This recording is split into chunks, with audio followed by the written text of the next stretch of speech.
Hi, this is Joy Williams. I'm part of your IT team. Today we're going to discuss some of the exciting features with 365, our new email application.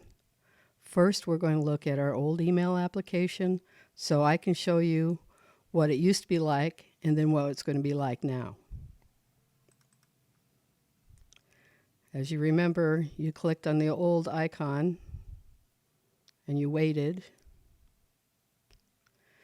So when you're in your old email application, you had all your folders over here to your left. The email that had come in was in the bar in the middle. And then you had your reading pane to the right, where you would read your Outlook. This is the email application that you're used to using and that you know very well how to use. Now we're going to look at the new one so that you can see some of the differences.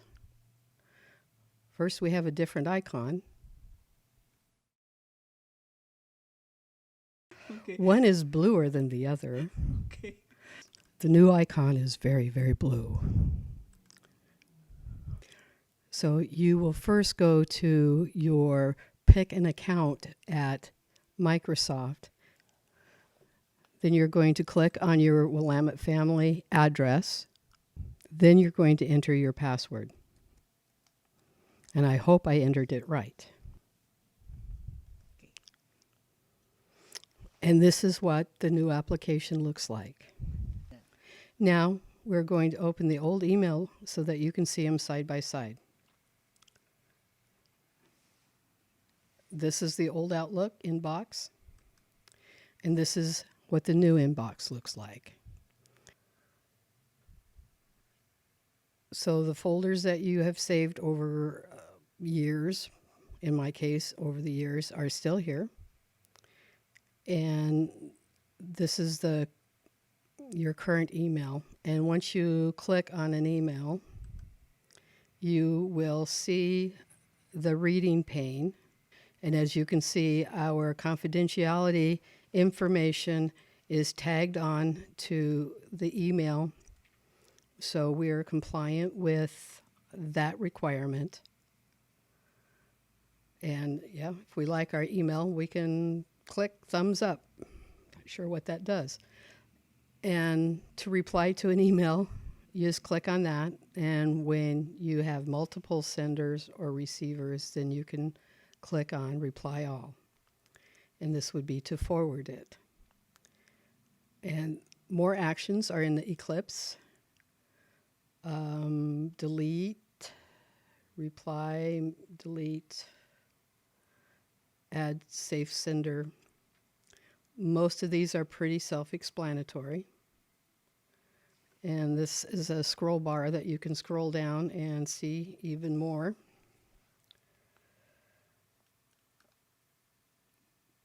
I'm going to reply to Eva. I'll hit reply. And that opens my dialog box where I can start typing. And at the bottom, you have the same editing bars that you had in the other application, where you can do bold, you can do background colors, change your font colors, put bullets, and if you go all the way down to the Eclipse, there's a few more formatting things, including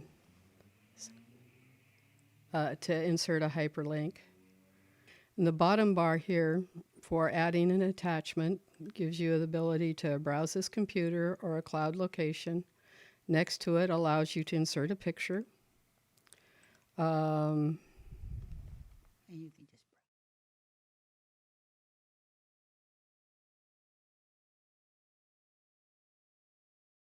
double click.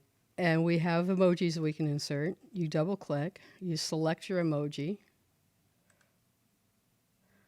And once you've selected your emoji, then you close that bar. And if you go down to this bottom Eclipse here, it gives you a few other options. Encrypt will not work when it's a reply. You can only use encrypt when you are sending a new message. And now you send the message. If you hover over my name, you'll get more information about me and emails that I have sent. And if you hover over the date and click on that, then you will minimize the reader board or the body of the email that I just sent. And you can do this, and this will contain your reader pane so that it's easier to track your information. Now, let's send a new email.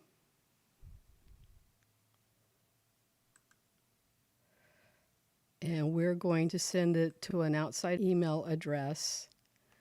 And we're going to send it to my Gmail account. And we're going to go down to the bottom ellipse here. And as you can see now, encrypt is not grayed out. We are able to click on encrypt. So this is how you're going to be able to encrypt your messages from now on, as compared to what we used to have to do, which is to use the Zix encrypt and send button. The big difference is the people who are receiving our encrypted messages aren't going to have to go through all the stuff that they did when we were using Zix. It's going to be much easier for them. Now we're going to click encrypt, and we're going to click send. And if you look at the top bar above the sender's email address, you see encrypted. This email is encrypted. The recipient cannot remove encryption. And so this is where you could change or remove the encryption, but we're not going to. We're going ahead and send it.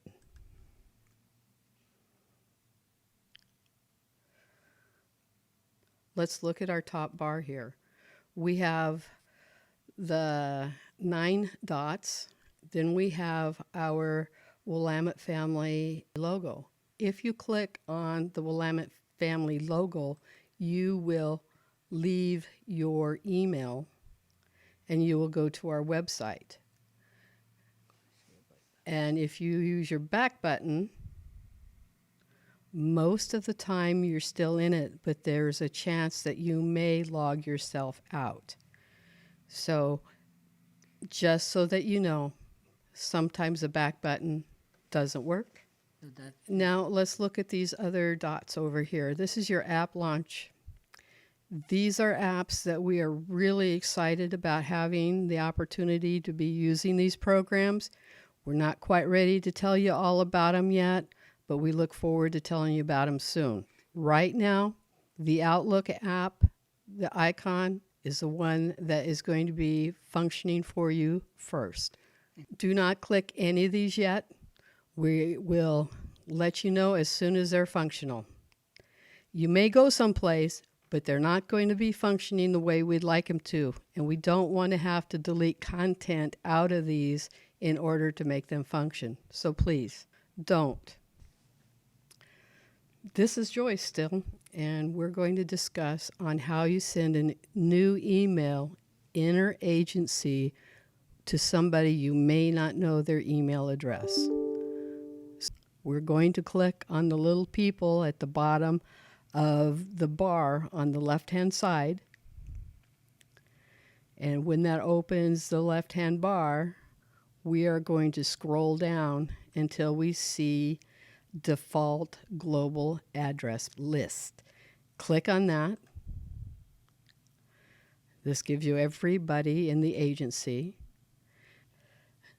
Up at the top, you have a search bar.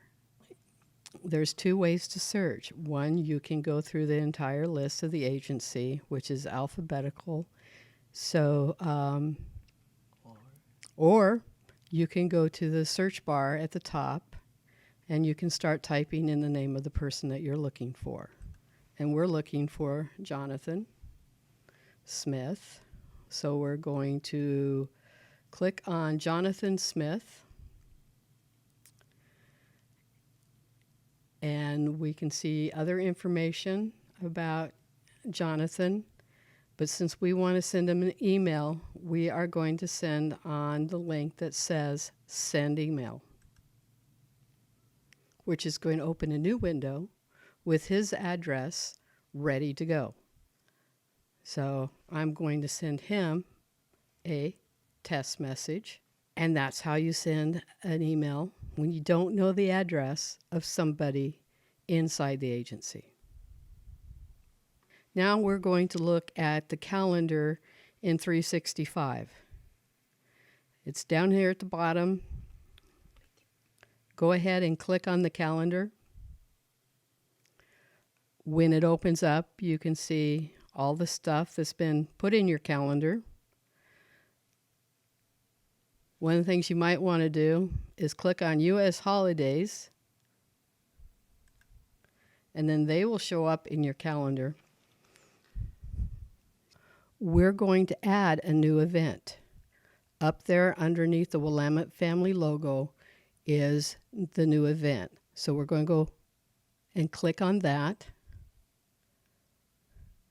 And we're going to add Go 365.